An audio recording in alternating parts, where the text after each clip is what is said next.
Face à la résistance acharnée des forces ukrainiennes, de nombreux experts soulignent le risque de voir l'armée russe intensifier encore ses bombardements avec l'effroyable destruction qu'ils engendrent. Un scénario qui se vérifie jour après jour à Mariupol, Kharkiv et Tcherniv notamment. Des villes pilonnées au moyen de roquettes, d'artillerie lourde et de frappes aériennes. Selon un expert de l'Institut international de recherche sur la paix de Stockholm, il s'agit d'une tactique typiquement russe héritée de l'époque soviétique. Lorsque des troupes déployées en masse ne peuvent pas submerger un ennemi, elles déclenchent l'armement lourd.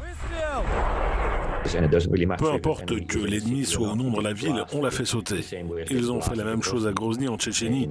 Sur place, ils ont d'abord essayé d'entrer avec des forces limitées pour tenter de prendre la ville aux rebelles tchétchènes. Cela n'a pas marché, alors ils ont dit « Ok, bloc par bloc, on va réduire cette ville en morceaux ».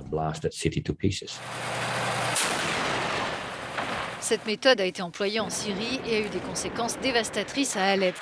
La ville avait subi une pluie de frappes aériennes et de bombardements. Dans ce conflit en Ukraine, la Russie a annoncé le déploiement d'unités syriennes spéciales qui ont l'expérience des combats en zone urbaine. L'armée ukrainienne, de son côté, tente d'arrêter l'encerclement des villes, y compris la capitale Kiev, pour empêcher l'armée russe d'assiéger des quartiers entiers. Les stratèges militaires de Moscou se retrouvent confrontés à des pertes de chars, mais aussi à des tactiques ukrainiennes agiles, selon le spécialiste Simon Wesemann.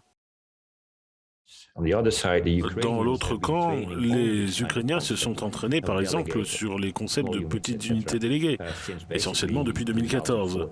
Ils ont également été aidés par différentes armées occidentales. Depuis 2014, elles ont formé un très grand nombre d'Ukrainiens, en particulier aux opérations à petite échelle menées par des autorités déléguées. Même si les troupes ukrainiennes semblent avoir ralenti l'offensive initiale menée par la Russie, l'armée russe est encore loin d'être dos au mur. Elle compte sur une réorganisation et des renforts étrangers pour tenter de reprendre sa marche en avant.